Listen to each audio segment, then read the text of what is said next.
Première étape pour professeur Issoufou Katambe, le village de Toumour, victime récemment d'une violente attaque terroriste. Lancement ce matin du concours professionnel d'entrée à l'école normale d'instituteurs, un concours co-organisé par le ministère de l'enseignement primaire et celui de la fonction publique.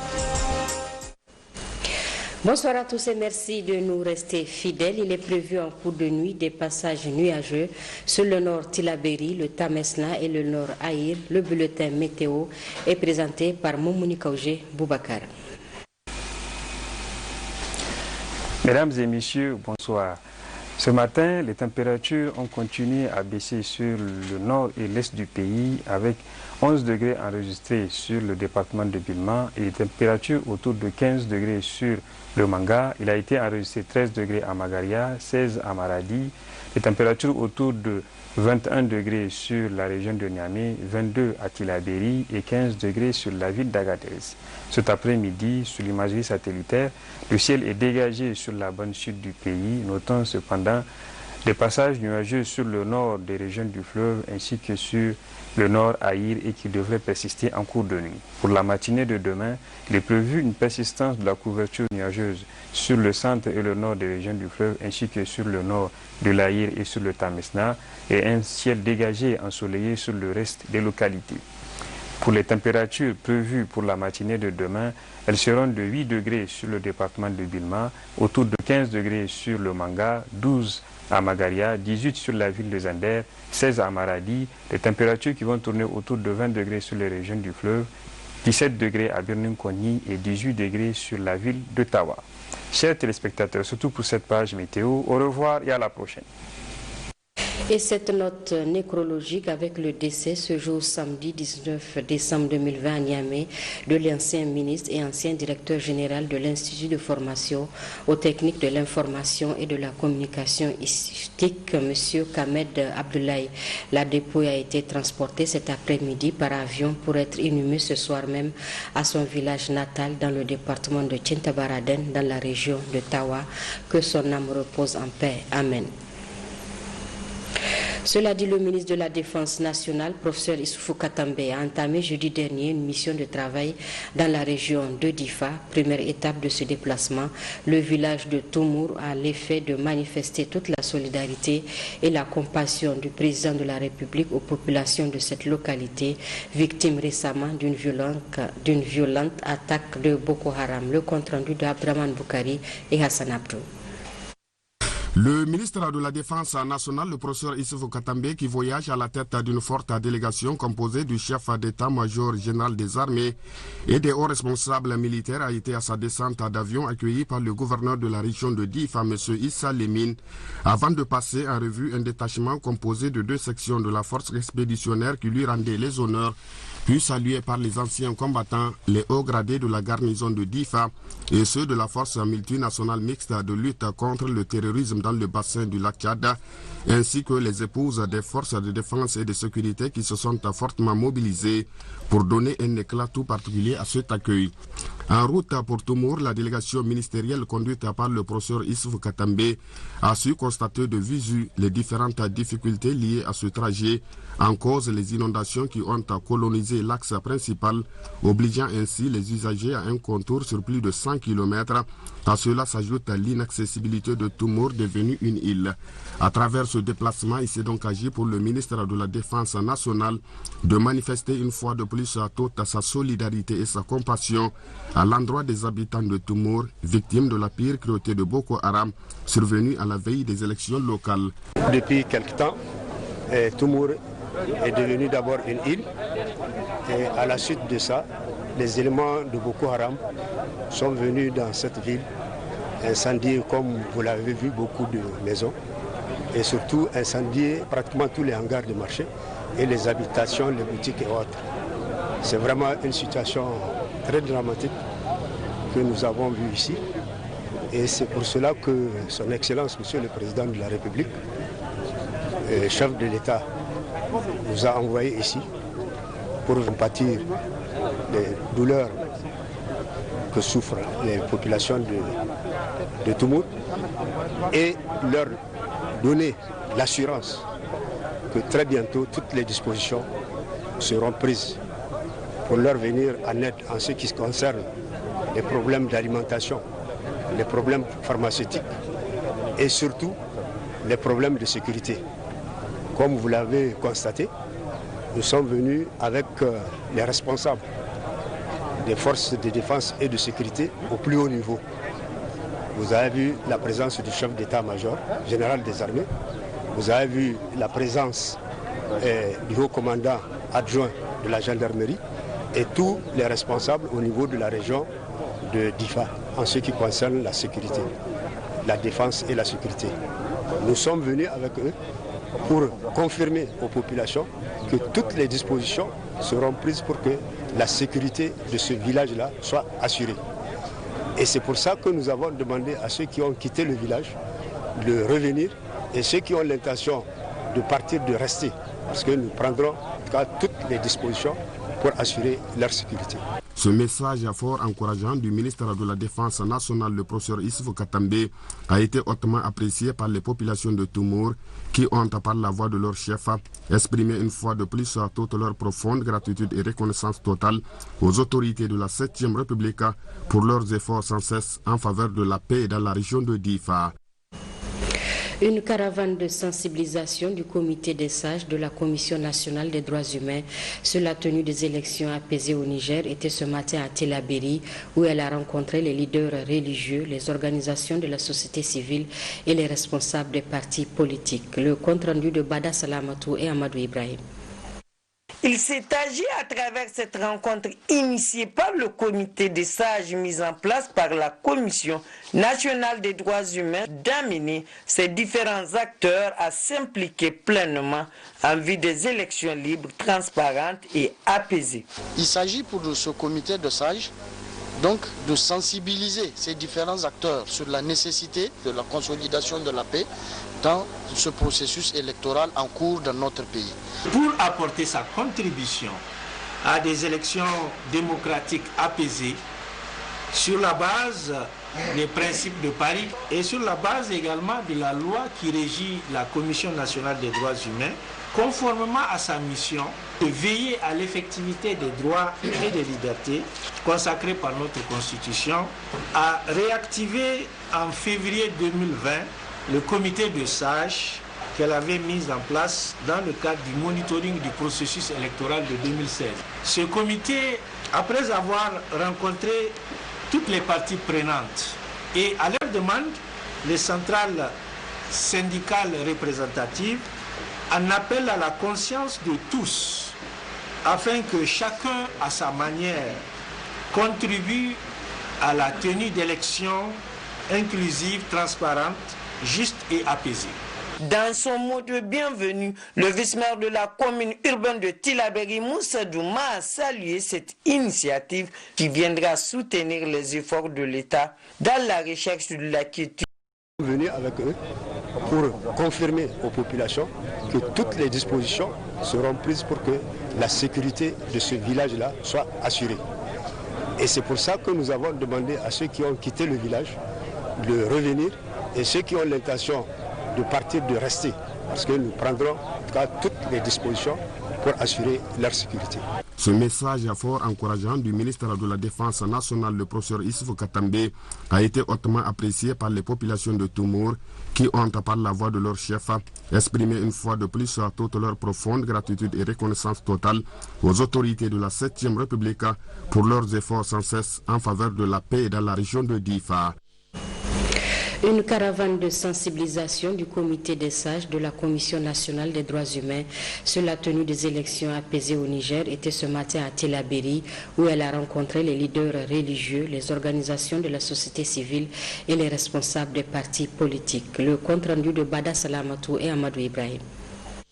Il s'est agi à travers cette rencontre initiée par le comité des sages mis en place par la Commission nationale des droits humains d'amener ces différents acteurs à s'impliquer pleinement en vue des élections libres, transparentes et apaisées. Il s'agit pour ce comité de sages donc de sensibiliser ces différents acteurs sur la nécessité de la consolidation de la paix dans ce processus électoral en cours dans notre pays. Pour apporter sa contribution à des élections démocratiques apaisées sur la base des principes de Paris et sur la base également de la loi qui régit la Commission nationale des droits humains, conformément à sa mission de veiller à l'effectivité des droits et des libertés consacrés par notre Constitution, a réactivé en février 2020 le comité de sages qu'elle avait mis en place dans le cadre du monitoring du processus électoral de 2016. Ce comité, après avoir rencontré toutes les parties prenantes et à leur demande, les centrales syndicales représentatives en appellent à la conscience de tous afin que chacun à sa manière contribue à la tenue d'élections inclusives, transparentes, justes et apaisées. Dans son mot de bienvenue, le vice-maire de la commune urbaine de Tillabéri, Moussa Douma, a salué cette initiative qui viendra soutenir les efforts de l'État dans la recherche de la quiétude sociale tant prônée par les plus hautes autorités de la 7e République. Abondant dans le même sens, le président de l'Association islamique du Niger, Cheikh Ismaël Djibril Karanta, a invité les participants à s'approprier cette journée afin de jouer efficacement leur rôle. Au même chapitre, l'Observatoire syndical des élections a rendu public ce jour un rapport d'observation des élections locales et régionales tenues le 13 décembre dernier sur toute l'étendue du territoire national. Le compte-rendu de Pascal Sessou-Gautier et Habib Abdraman. Une semaine déjà que les Nigériens ont accompli l'un de leurs devoirs civiques, celui d'élire leurs candidats de leur choix aux élections municipales et régionales. Un acte apprécié par l'Observatoire syndical des élections, OSE.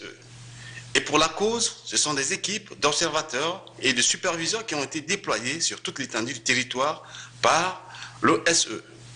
L'OSE se réjouit du bon déroulement des élections dans l'ensemble et sur toute l'étendue du territoire national.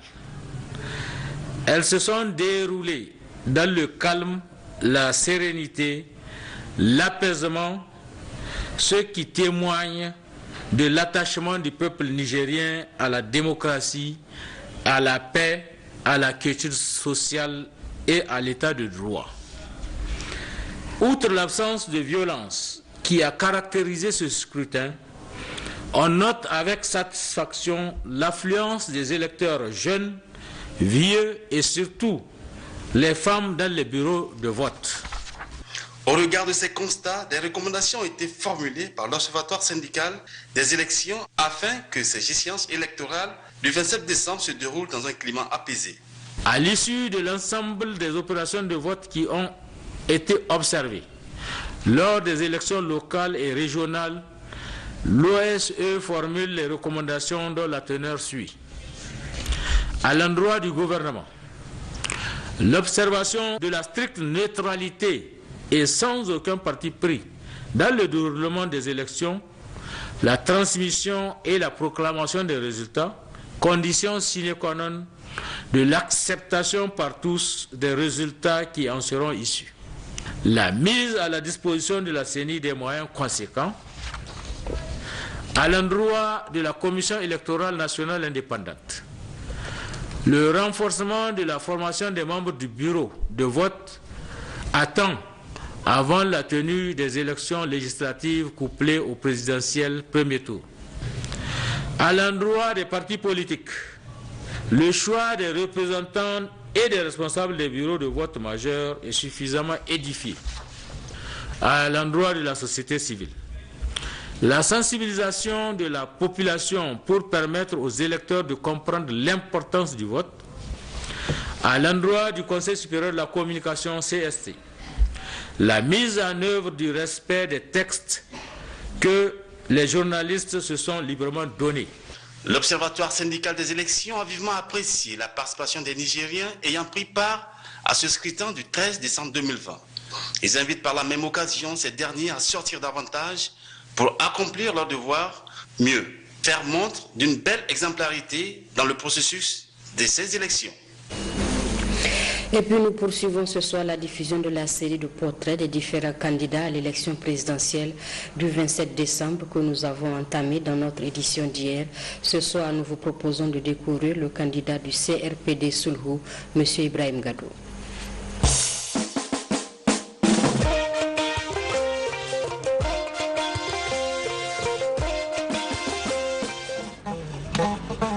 Issu d'une famille modeste, Ibrahim Gadou est né le 19 octobre 1983 à Agadez, où son père servait dans l'armée. Après le CI dans cette région du Nord, il continua son cursus scolaire à Djoundjou, région de Dosso, dans l'ouest du Niger. Brillant, Ibrahim l'a été tout au long de son parcours scolaire et académique. Ses enseignants témoignent qu'il était toujours premier de sa classe. Après le collège à Djoundjou, il fréquenta le lycée technique d'Ankasawa de Maradi, à 600 km de Niamey.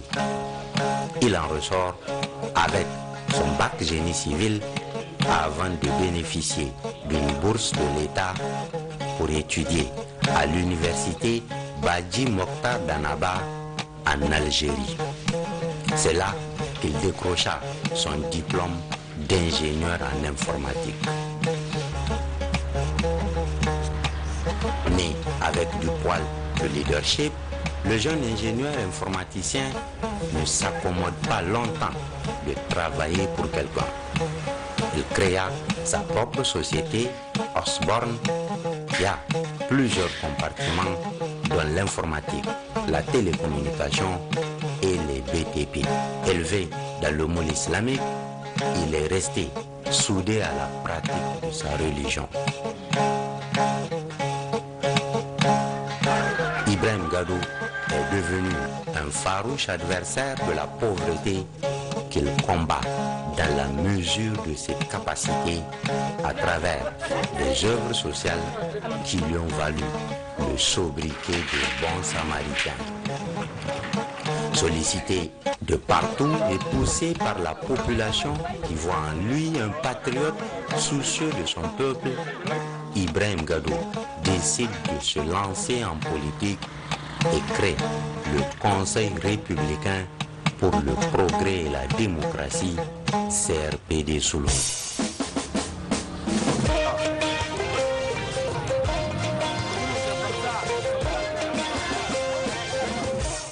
Un trimestre plus tard, le parti gris-blanc organise le 11 octobre un congrès pour investir son candidat à la présidentielle du 27 décembre 2020. Allons-y. Irma Koy, Mouché. Nous vous proposons dans la même série de suivre le portrait du candidat du MNSD Nassara, El Hadji Seynou Oumarou. Seynou Oumarou, issu de la région de Tilaberi, est âgé aujourd'hui de 70 ans, marié et père de 6 enfants. Homme dont les qualités humaines telles que l'humilité, l'honnêteté, l'aptitude de rassembleur, de conciliateur et surtout de probité sont largement reconnus. Ce qui fait de lui un citoyen modèle, apprécié et respecté au Niger. Patriote reconnu, Seynou Oumarou a la réputation d'être un homme plein de sagesse, d'altruisme, de courtoisie et d'empathie. Seynou Oumarou, président du Mouvement national pour la société de développement, MNSD Nassara, est le candidat de ce parti à l'élection présidentielle 2020-2021. Cette posture de leader de Seynou Oumarou est l'aboutissement d'un brillant parcours politique et d'homme d'État jalonné de couronnements successifs. Seynou Oumarou a été constamment membre du gouvernement nigérien de 1999 à octobre 2009, puis président de l'Assemblée nationale sous la 6e République. Il a eu à occuper le portefeuille de ministre du Commerce avant d'être nommé ministre d'État chargé de l'équipement. Le 3 juin 2007, Seynou Oumarou s'est vu confier le poste de Premier ministre. Aussitôt installé à la tête du gouvernement, Seynou Oumarou a eu à gérer avec succès l'épineux problème sécuritaire dans le nord du pays. Une expertise dans la gestion des questions sécuritaires que les Nigériens ont découvertes alors. En moins d'un an, en 2007, il a conduit plusieurs missions couronnées de succès, dont le financement des travaux du barrage de Kandaji, un vieux projet en gestation depuis près de 70 ans. Le gouvernement qu'il a eu à diriger sous l'impulsion du président Tanja a réalisé plusieurs projets structurants dont, entre autres, la raffinerie de Zender, la cimenterie de Kao, l'usine de charbon de Tawa, le barrage de Kandaji, le projet Imoraren, etc. Les exploits ayant couronné les différentes missions conduites par Séni Oumourou étaient si remarquables que des journaux de la place l'ont qualifié de l'homme à la baraka. Plus tard, en tant que premier chef de file de l'opposition de la 7e République, de 2011 à 2016, Séni Oumourou avait constamment joué avec responsabilité le rôle de veille dévolu à une opposition constructive. Fort de ses atouts, Séni Oumourou nourrit des ambitions pour le Niger. Le programme que Séni Oumourou compte mettre en œuvre et qui s'articulera principalement autour de la sécurité sociale dans la paix pour tous les Nigériens, grâce à une seule utilisation des ressources du pays, confère aussi une place importante à la jeunesse dans le degré de ses priorités. Son remarquable itinéraire politique et d'homme d'État le positionne aujourd'hui dans la lignée des grands patriotes, pères de la nation, émanant du MNSD Nassara, que furent Séni Kounché, Ali Chebou et Tanja Mamadou pour la conduite de la destinée du Niger. Séni Oumourou offre des garanties de fiabilité qui font de lui le candidat le mieux placé et le plus indiqué à soutenir. Séni Oumourou, c'est la garantie de la sécurité et d'une prospérité partagée. Le troisième portrait de ce soir vous amène à la découverte du candidat du PRPN Haskengari, Moustapha Amadou Moustapha.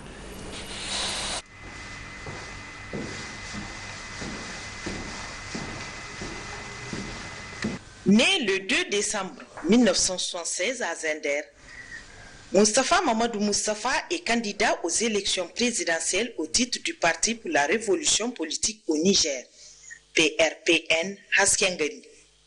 Moustapha Mamadou Moustapha a fréquenté l'école primaire Birni-Est de Zender à partir de 1989, puis le CG1 de Zender où il obtient son BPC en 1995 et 3 ans plus tard, il décroche son baccalauréat série D au lycée Amadou Kourandaga de Zender en juin 1998. Dr Moustapha Mamadou Moustapha est titulaire d'une maîtrise en chimie à Lehman College à l'Université de New York en mai 2011. Il a eu un titre honorifique au département de chimie à l'Université de New York, Lehman College en mai 2011. L'homme politique a décroché son Master Business Administration à North Central Université de Prescott Valley en Arizona en juillet 2014. Dr Moustapha Mamadou Moustapha est titulaire d'un doctorat en gestion des finances à North Central Université San Diego en Californie en mars 2019. Il est marié et père d'une fille. L'homme est une personne humble, travailleur et rigoureux, adepte d'un travail bien fait, soucieux et ambitieux pour l'avenir de son pays, le Niger.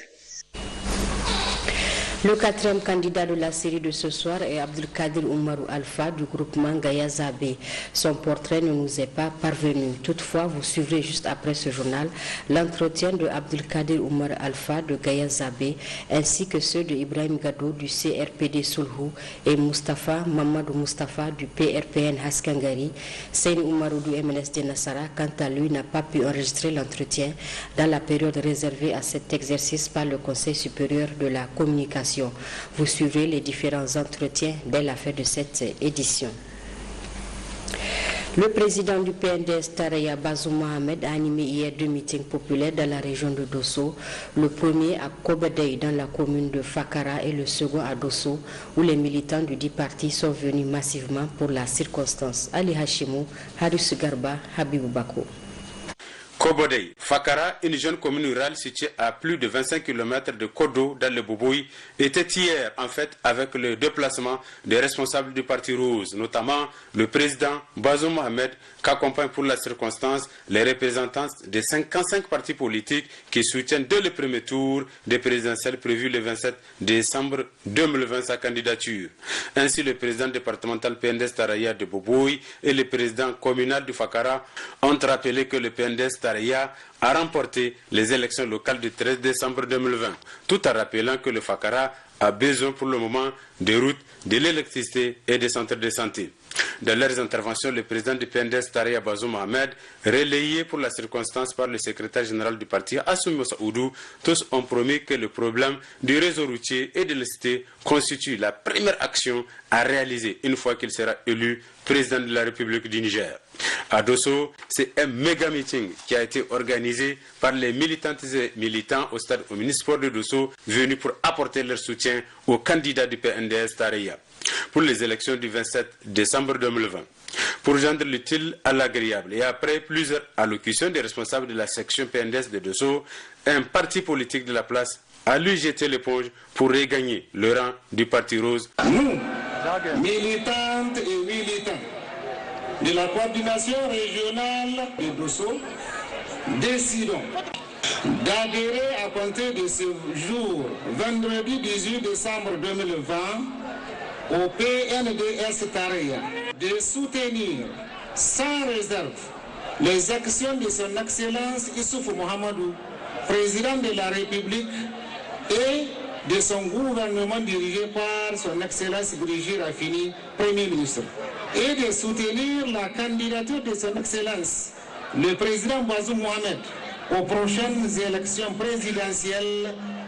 Après avoir rappelé les brillantes prestations du PNDS Tareya pour les élections locales, le président du parti, Bazoum Mohamed, a fait étalage des points saillants de son programme d'action dans les questions essentielles de santé, de l'eau et de l'éducation. Surtout, les femmes et les jeunes occupent une place de choix. Concernant justement les réseaux routiers, Bazoum Mohamed a été clair qu'aucun développement n'est possible sans infrastructure routière. Donc les axes seront la priorité des priorités dans les actions à mener. Autre intervention de taille, celle du représentant de la coalition des 55 partis politiques qui soutiennent fermement la candidature de Bazoum Mohamed dès le premier tour, Abdul Karim Damalam, qui a d'ailleurs fait le rappel succinct des réalisations faites dans le cadre du programme de la Renaissance du président de la République, son Excellence Issou Mamadou, actes 1 et 2, puis rassurer que les partis politiques vont mobiliser davantage leurs militants pour une large victoire, tout comme d'ailleurs les responsables du bureau ex-fédéral PNDS Tareya de Dosso. Bref, la région de Dosso, elle, est prête pour le passage dès le premier tour des élections présidentielles prévues le 27 décembre 2020. Le communiqué du ministère de la Santé publique, les examens virologiques de ce jour, 19 décembre 2020, se présentent comme suit. 52 cas positifs, 22 demandeurs de tests PCR Covid-19 pour voyage et 30 alertes et contacts sur 474 tests réalisés à la Covid-19, dont 15 cas de sexe féminin et 37 cas de sexe masculin.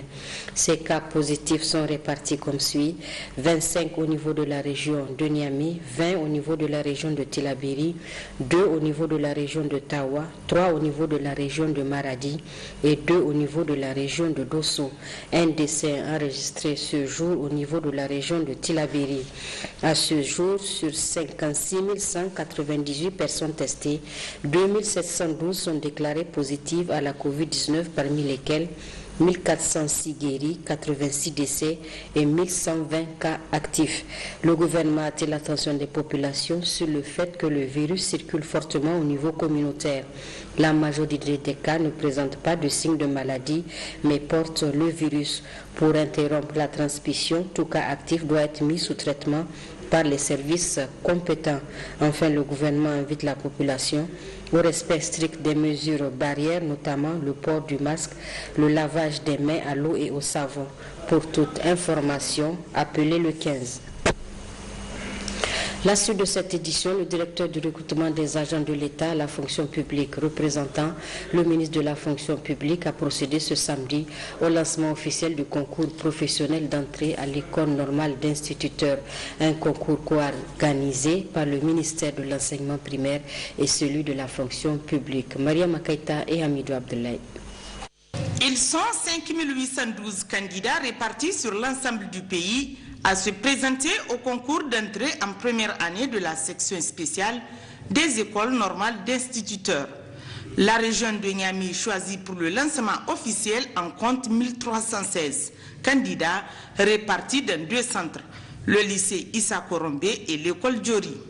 En procédant à l'ouverture de l'enveloppe contenant les premières épreuves, Le directeur de recrutement des agents de l'État au ministère de la fonction publique, Sadou Daouda, en compagnie de la directrice de cabinet, a souhaité bonne chance aux candidats dans les 3 épreuves qu'ils auront à affronter.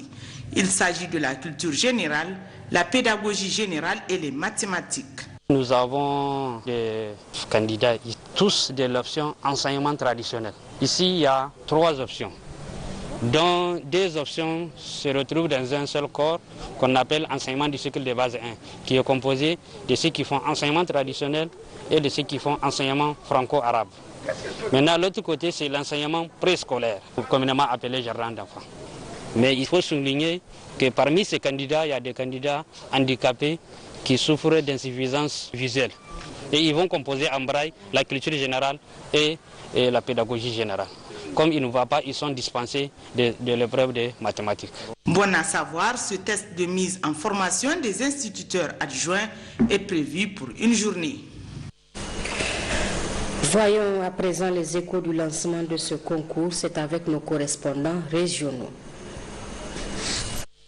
Normal des instituteurs Eni Ousmane Amadou d'Agadez que les 123 candidats au concours professionnel d'entrée à la section spéciale des écoles normales d'instituteurs au titre de la région d'Agadez subissent les épreuves dans les 3 matières que sont la culture générale, la mathématique et la pédagogie. Les candidats à ce test d'une journée aspirent après admission à une formation d'une année leur permettant de passer instituteur. C'était des instituteurs adjoints qui sont venus faire le concours pour être, donc après un an d'études pour être classés instituteurs, donc catégorie B1. Nous avons 123 candidats repartis dans 3 options différentes. L'enseignement traditionnel, nous avons franco-arabe, nous avons 11, préscolaire nous avons 1.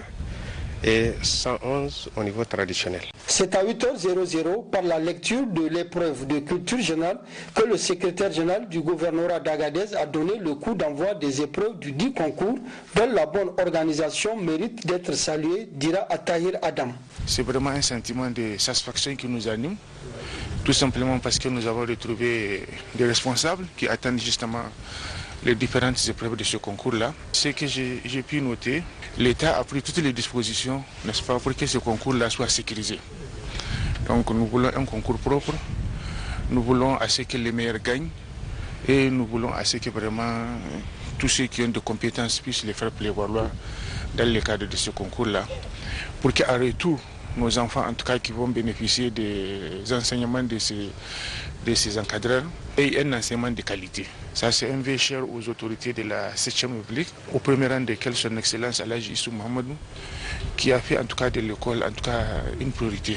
Le secrétaire général du gouvernorat d'Agadez a aussi salué la tenue de ce concours professionnel d'entrée à la section spéciale des écoles normales d'instituteurs, eu égard à la grande attention que les autorités nigériennes accordent au secteur de l'éducation.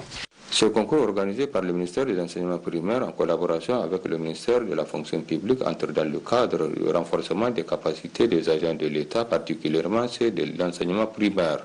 Pour la région de Difa, cette année, ils sont au total 100 candidats répartis en 3 options pour ce concours professionnel d'entrée en première année de la section spéciale des écoles normales d'instituteurs. Difa,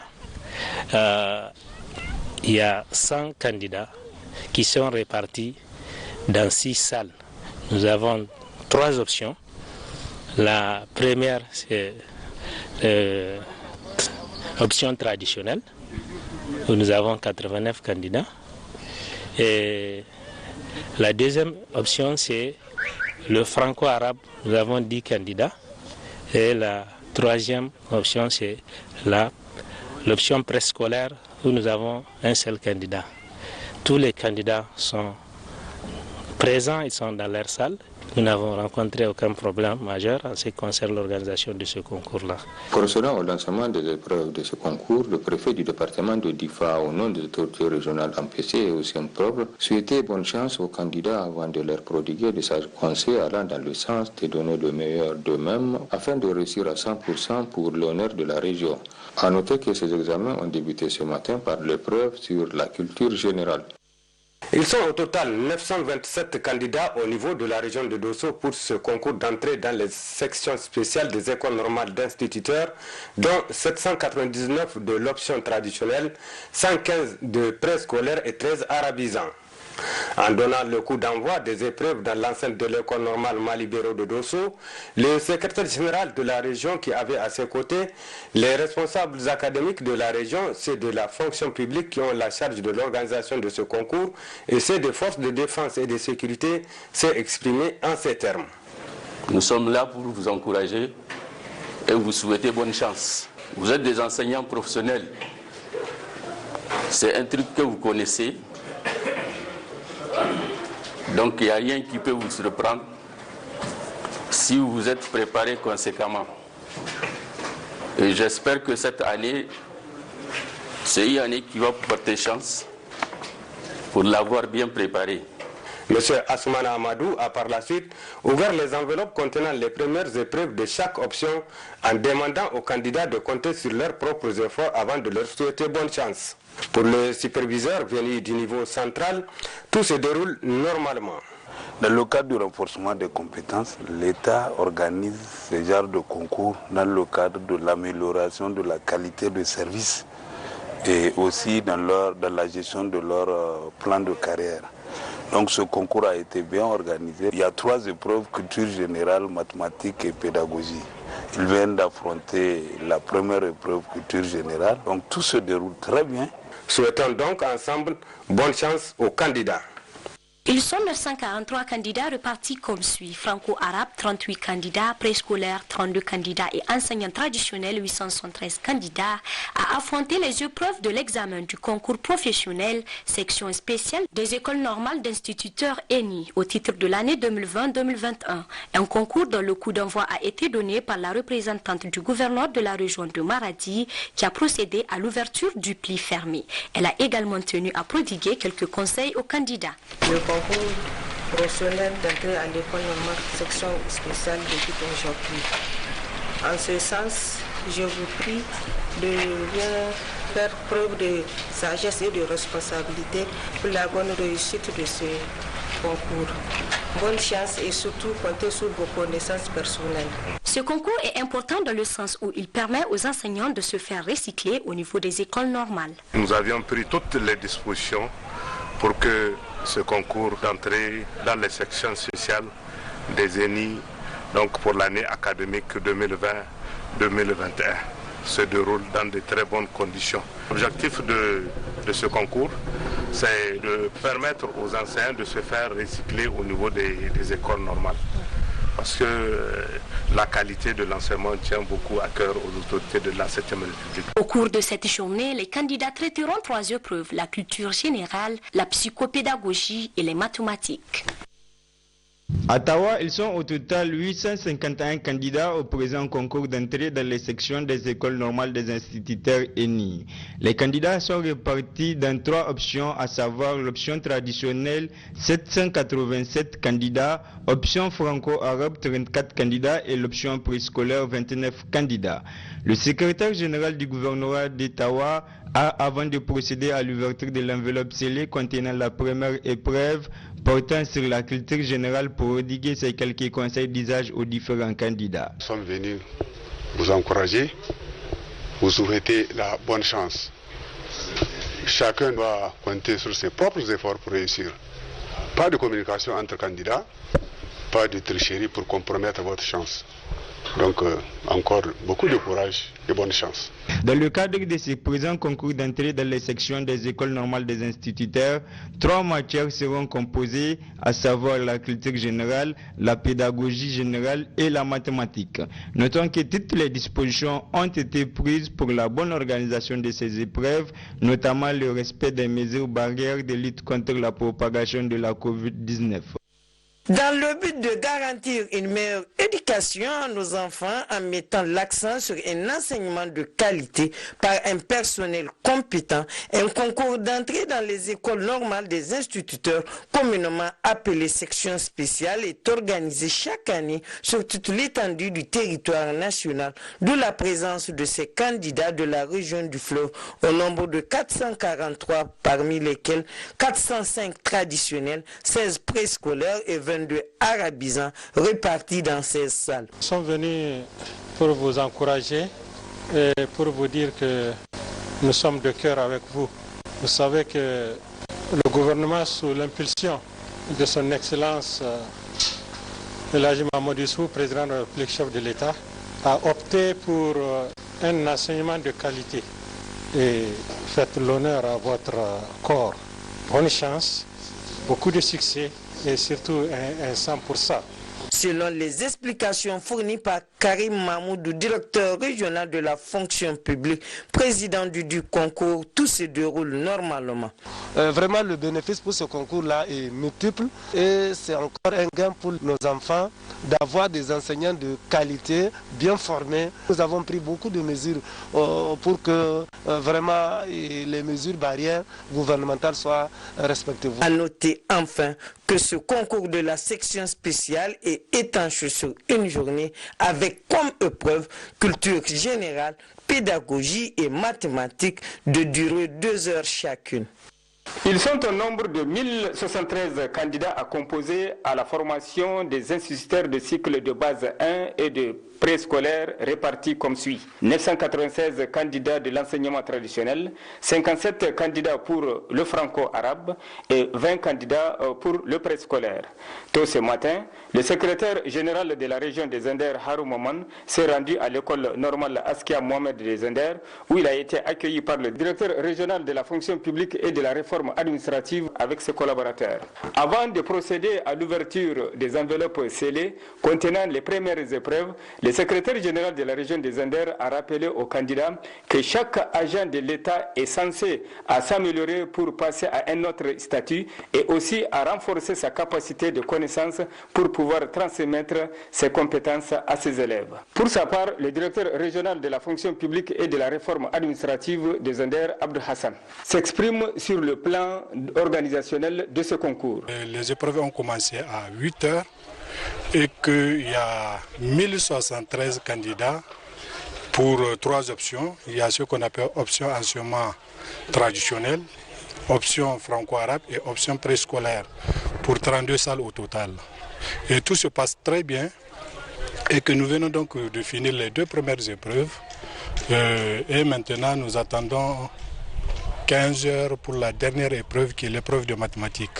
Du point de vue organisationnel, tout se passe très bien dans les conditions optimales. Notons enfin que ce concours est tenu pour une seule journée organisée par le ministère de la fonction publique et de la réforme administrative. Zamani Télécom, auparavant Orange Niger, a organisé ce jour à Niamey une caravane de sensibilisation à l'endroit de ses clients. À travers cette initiative, l'opérateur entend s'approcher plus de ses clients tout en leur expliquant ses visions. Oumma Jamila Moudachiro. Se faire prévaloir, se faire connaître, se démarquer des autres avec une certaine particularité, telle est la stratégie communicative qu'a adoptée l'ex-Orange Niger, devenu Zamani Télécom. En témoigne ce grand ratissage ce matin entrepris par la compagnie qui se veut proche ou en contact direct avec la clientèle. Du stade général Sénikounché en passant par le grand marché à la place Toumo ou encore au centre culturel Oumarou-Kanda. Bref, cette caravane de Zamani Télécom a passé au crible la capitale. Une caravane qui vise à sensibiliser les clients et d'éventuels clients de Zamani Télécom sur ces nouvelles visions. Les avantages des produits et services de cet opérateur ont largement été expliqués au public. Longtemps connu sous le nom d'Orange Niger, cet opérateur est désormais officiellement Zamani Télécom et ce depuis le 16 décembre 2020. L'objectif de cette journée aujourd'hui, c'est de faire savoir au grand nombre. On sait que les gens sont déjà au courant, mais aujourd'hui on veut encore les réconforter. qu'ils sachent que Orange Niger est parti, Zamani Telecom est arrivé. Cela ne veut pas dire que les actifs d'Orange Niger sont partis. Nous consolidons les actifs et Inch'Allah, nous allons faire encore mieux que ce que Orange n'a jamais fait au Niger. La mission de Zamani Telecom, c'est d'être auprès des Nigériens partout où ils sont. Ça, c'est notre objectif, notre but principal. Alors déjà, le changement commence déjà par la modernisation du réseau. Nous avions le réseau 3G+. Aujourd'hui, nous sommes le premier réseau 4G+, du Niger. Donc ça, déjà, c'est un changement. Et le changement aussi va venir aujourd'hui dans les offres qui vont venir très prochainement, dans les jours à venir. On commence aujourd'hui déjà par la SIM Zamani, qui aujourd'hui est offerte. Enfin, elle est vendue à 100 francs, avec 150 francs de crédit de télécommunication et un compte Zamani Cash automatiquement activé dès l'identification du numéro. Et vous avez aussi 100 francs positionnés sur le compte Zamani Cash qui vous permettront par exemple de faire une première transaction sur votre compte Zamani Cash, par exemple faire l'achat de crédit de télécommunication. Ça, ce sont des nouveautés. Zamani Telecom est pour rappel le premier réseau à fournir l'Internet 4G+ au Niger. Ainsi, le client peut vérifier si sa connexion est 4G+ en envoyant 4G au 2525. Pour également y accéder au 4G+, il suffit d'avoir un téléphone compatible et de s'y rendre dans une agence commerciale Zamani Telecom. La Loterie nationale du Niger, Lolani, a procédé cet après-midi au tirage Loto Balsa 590 dénommé Gomni. Le tirage s'est déroulé sous la supervision d'un huissier de justice. Mesdames, Messieurs, aimables parieurs de la Loterie nationale, bonsoir et bienvenue à cette passionnante émission consacrée au tirage Loto Balsa 590 de ce samedi 19 décembre 2020. Sous la supervision et le contrôle de l'huissier de justice Maître Chalari Aboubakar, nous allons évoluer avec le 453e tirage Arziki. Place au jeu et bonne chance à tous.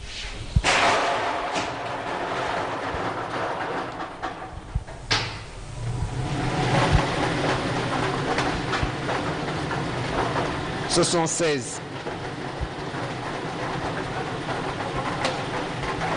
80. 8, 38, 9.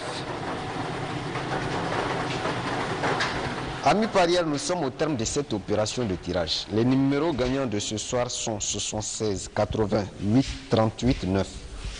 76, 88, 38, 9. Maître, veuillez nous certifier le résultat de ce tirage. Chers téléspectateurs, amis parieurs de la Loterie nationale du Niger, comme vient de le constater, je certifie et valide le résultat du 453e tirage Arziki, tel que proclamé par le maître de cérémonie. Il s'agit en l'occurrence des numéros gagnants suivants: 76, 88, 38, 9. Félicitations aux gagnants. Bonsoir. Point final de cette édition. Merci de l'avoir suivi. Passez un excellent week-end en